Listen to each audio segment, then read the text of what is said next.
que é a diferença de mentalidade para um investidor que tem um capital, que ele pode meter esse capital num ciclo e, porra, se aposenta, para um investidor que está ali no feijão com arroz, cara, e tem uma pequena quantia no final do mês que ele pode alocar. Como é que muda para você a estratégia desses perfis, cara? Pô, tá aí, gostei dessa. Casta, você já está milionário? Nossa. Nem de longe, cara. Tem uma outra pergunta ali que o cara perguntou se filosofar dá dinheiro. Não, filosofar não dá dinheiro, cara. Mas filosofar dá Mas, prazer. Casta, no momento que você ficar milionário, o que você Ah. faria? Se eu Vai, ficar vamos milionário, o propor que eu assim, vai. faria? Tem uns 10 milhões na conta. 10 milhões na conta dá pra tirar uma renda de uns 50 Peraí, mil até me engasguei, livre de mano. inflação.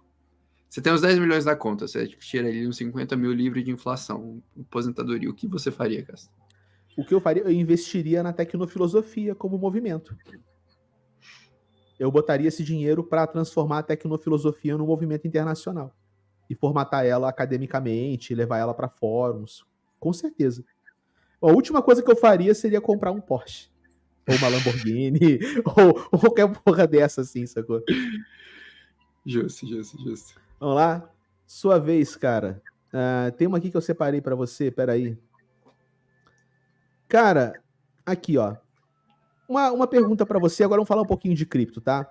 Para proteger da queda do mercado, tem muita gente que faz o quê? Se protege da queda dolarizando.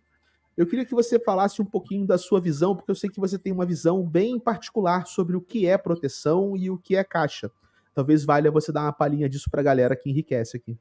Cara, assim, acho que a grande questão é pensa seu portfólio sempre como uma camada, sabe? Tipo assim, quando eu penso no meu portfólio, eu tenho meu portfólio pessoal de renda fixa, eu tenho meu portfólio de ações Brasil, eu tenho um portfólio em ações exterior, ativos exterior e cripto.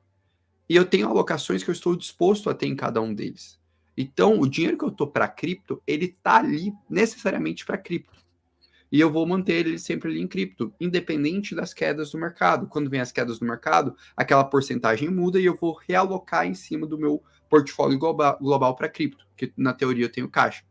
Se você só investe em cripto, aí já é um outro esquema. O que eu sempre falo? Para mim, assim, regras básicas para você sobreviver a um ciclo de baixa. Você tem que saber os seus pontos de realização, e eles não devem ser baseados no momento de ciclo de mercado, mas em questões matemáticas, nos seus objetivos. Você tem que saber o direcionamento desse capital e você tem que ter pelo menos uma estratégia de proteção. Seja ela uma constância em aportes recorrentes, seja ela uma estratégia que você mantém uma parte de caixa e faz o equilíbrio ali, eu sempre brinco com essa estratégia de 80-20, seja ela o hedge via opções. Hoje, na prática, eu estou com hedge via opções, inclusive o pessoal do OnCrypto Pro, eu acabei de comentar, né, um hedge que a gente está fazendo lá na carteira, e está sendo bem efetivo. Desde quando eu coloquei lá o dinheiro, né, eu coloquei 100 mil reais investidos em cripto, a gente caiu 8% no portfólio, então, pô, já perdi 8 mil reais, mas o mercado caiu quase 13, então, pô, conseguimos segurar bem, a gente está falando de 5 mil reais ali economizados com estratégia de hedge. Óbvio que esse dinheiro eu não consigo acessar aqui no meu computador bonitinho. Eu fiz um sistema de segurança que eu sozinho não consigo mexer nesse dinheiro. Então, apesar de ter 100 mil reais e poder fazer as operações, eu não consigo sacar esse dinheiro, tá? Só fazer esse parênteses por uma questão de segurança mesmo. Não, e é legal falar o seguinte também, que proteção não é você evitar prejuízo, é você ter menos prejuízo que o mercado, quando o mercado cai como um todo. Proteção é você amenizar, porque na hora que a parada volta, você já volta por cima. Né? Então o pessoal acha que às vezes que proteção é assim, eu nunca vou ter um dia vermelho. Cara, no mercado de renda variável não é assim que funciona. Você não tem uma estratégia para evitar dias vermelhos. Dias vermelhos vêm, mas a proteção ela é uma estratégia para que você minimize o tamanho da perda e o risco ao qual você está exposto. Acho que é um bom disclaimer. Mas vai lá, sua vez, cara. Eu que escolho? É. Cara, eu gostei dessa daqui, ó. Essa pergunta, qual o futuro do dólar diante do BRICS? Cara, essa é uma pergunta muito complicada, tá? Porque envolve geopolítica, macroeconomia, e muito embora eu estude muito as duas coisas, eu não sou especialista, formado no assunto, tá? Mas eu vou te dar a minha opinião. O dólar está enfraquecido, ok? O dólar está passando por uma crise de confiança e uma crise de dívida. Os Estados Unidos nunca deveu tantos dólares para o futuro como ele deve hoje. 32 trilhões de dólares que ele deve. Essa dívida norte-americana bateu o limite estabelecido pelo governo. O que o governo fez? Trouxe sanidade fiscal para reduzir a dívida? Não, ele simplesmente assinou uma canetada e acabou com o limite. Então, a projeção que existe hoje da própria comitê do Banco Central norte-americano é que a dívida norte-americana pode ser 6 vezes o tamanho do PIB até 2050. Então, como que um país que tem uma dívida que é 6 vezes maior que a sua capacidade produtiva paga essa dívida? E a resposta é simples: não paga. Ele só rola a dívida para sempre. Então, o futuro do dólar é ruim, ok? Isso é fato. Enquanto esse quadro estiver desenhado, enquanto a matemática for essa, se não tiver um grande reset dos Illuminatis, é ruim. Isso quer dizer que é a moeda dos BRICS que vai emergir e vai tomar o lugar? Não. A moeda dos BRICS pode dar certo ou pode dar errado, mas isso não muda o fato de que o futuro do dólar é estranho, é nebuloso, é incerto e é desvalorizado, ok? Dito isso, tá? Outras coisas podem aparecer nesse buraco que o dólar abre, nessas rachaduras do sistema econômico global moderno. E eu não tiro o cripto da jogada, por exemplo. Muito bom? Fechou? Profundo. Profundo, cara. Vamos puxar uma para você aqui. Cara, eu queria uma pergunta sua, que você é um cara que manja de investimento. Não quero uma orientação para essa pessoa, tá? Nenhuma orientação para esse valor, porque a ideia não é dar orientação de investimento, mas, cara, como é que deveria ser a mentalidade de uma pessoa que tem uma soma, não é pequena ou grande, mas que tem uma soma limitada para acoplar por mês? O cara não tem, sei lá, vou fazer tipo 10x em 50 mil. Pô, o cara faz 500 mil, né? Agora, fazer 10x em 200 reais, você faz 2 mil reais. A pessoa não se aposenta fazendo 10x em 200 reais. Qual que é a diferença de mentalidade para um investidor que tem um capital, que ele pode meter esse capital num ciclo e, porra, se aposenta, para um investidor que está ali no feijão com arroz, cara, e tem uma pequena quantia no final do mês que ele pode alocar? Como é que muda para você a estratégia desses perfis, cara? Pô, cara, eu vou falar uma coisa assim que eu aprendi com a vida, tá? Eu não venho de uma família que tem dinheiro. Então, o que eu fui construindo de patrimônio foi ao longo da minha vida, que eu fui empreendendo, fui fazendo minhas coisas desde meus 17 anos. E, enfim, estamos caminhando relativamente bem, comparado ao mundo nesse sentido. O que eu aprendi, cara? Existem duas coisas. Uma coisa é você ter constância e disciplina de aportes. Então, pô, vamos. Que aí é o básico que todo mundo deveria ter. Cara, eu ganho, sei lá, 5 mil reais, eu gasto 3, então eu vou investir 2. E eu tenho essa disciplina de não subir meu padrão de vida. E uma das coisas que te enriquece nesse contexto é o seguinte: você ganha 5 mil reais, e aí um belo dia as coisas dão certo e esses 5 mil reais viram 10.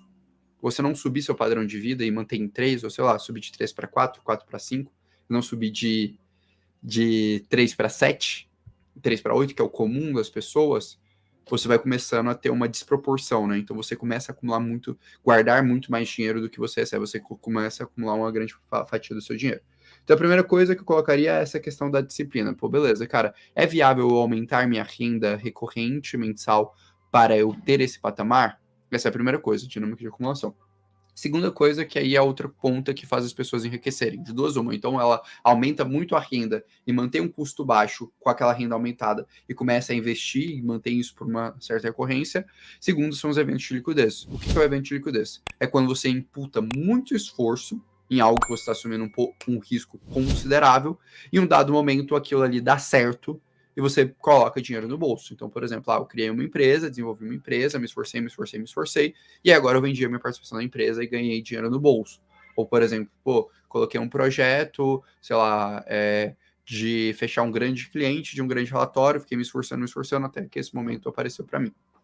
Nesse segundo caso, quando eu olho para a pergunta, né, do quebrando o controle, eu sinto que ele tá me perguntando um pouco ali no segundo caso. Cara, como eu tenho um grande salto de liquidez, por exemplo, eu transformo 200 reais em 20 mil reais com o mercado de cripto.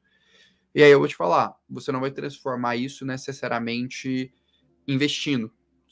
Pura e simplesmente, vou comprar Bitcoin, Ethereum, vou montar uma carteira estruturada, conservadora, e é isso. Cara, aí vou para a segunda pergunta. Se você não tem capital financeiro, você tem um ativo que é ainda mais valioso que capital financeiro, se chama tempo. Então você tem tempo para despender, tempo para estudar. E aí, o que eu faria? Eu buscaria estudar muito algumas estratégias específicas que dão um salto de capital para ter resultado. Hoje, qual estratégia específica que eu vejo mais clara para essa questão? Airdrops e concentração de alocação em cases consolidados, mas que ainda não se tornaram tão relevantes quanto Bitcoin e Ethereum. Então, se eu tivesse pouco capital, eu fiz até esse vídeo aqui no canal. Quem não tiver ainda no canal, se inscreve. Depois que terminar essa live, vai lá no canal. Tem um vídeo que eu faria com pouco capital. Eu, se eu tivesse uma carteira com pouco capital, faria 3 coisas. Primeira coisa, interagiria com airdrops potenciais de redes de segunda camada, que são mais fáceis de ser qualificados. Eu literalmente estudaria muito bem o airdrop da Arbitrum e da Optimisc, que pagou super bem para pessoas que tinham 150, 200 dólares ali naquela rede, movimentando. Por exemplo, eu conheço um caso, um dos analistas do OneCryptoPro, o Juan, tinha 150 dólares interagindo com a Arbitrum, pegou 10 mil dólares de airdrop. Isso é um salto que muda o jogo. Então, primeira coisa, estudaria esses 2 cases e replicaria isso para plataformas que fazem sentido. Hoje eu teria 3, Zora, ZK Sync e Starknet, inclusive são 3 das que a gente mais interage dentro da carteira de airdrops do CryptoPro. Segunda coisa que eu faria, selecionaria de 3 a 5 narrativas que eu focaria meu capital, minhas alocações nisso. Eu tiraria realmente Ethereum, tiraria Bitcoin, talvez, não sei se tiraria Ethereum ou não, mas selecionaria ali produtos que estão bem consolidados, que eu tenha muita documentação para estudar, e estudaria realmente a fundo, iria para a comunidade, entenderia tudo aquilo. E o terceiro, manteria a minha disciplina de aporte recorrente. Por mais que seja R$200, isso que te dá disciplina. E no momento que você tiver um salto de dinheiro, e aí você tem que estar trabalhando, né, pensando na sua vida, para como você dar esse salto, dar essa renda extra, não subiria custo de vida, manteria o custo de vida e teria esse capital investindo. E assim, eu falo, velho, isso é uma coisa que muda muito o jogo. E no momento que você tiver esse salto de liquidez, realiza boa parte disso e cria reserva de emergência. Porque aí você pode reinvestir, pode fazer coisa. Uma das melhores decisões que eu já fiz na minha vida foi ser um cara muito ponderado com minha reserva de emergência. Isso já me salvou algumas vezes na vida. Lembrando que esse vídeo não é uma recomendação de investimento. Se esse vídeo agregou, por favor, curta e compartilhe. Até a próxima.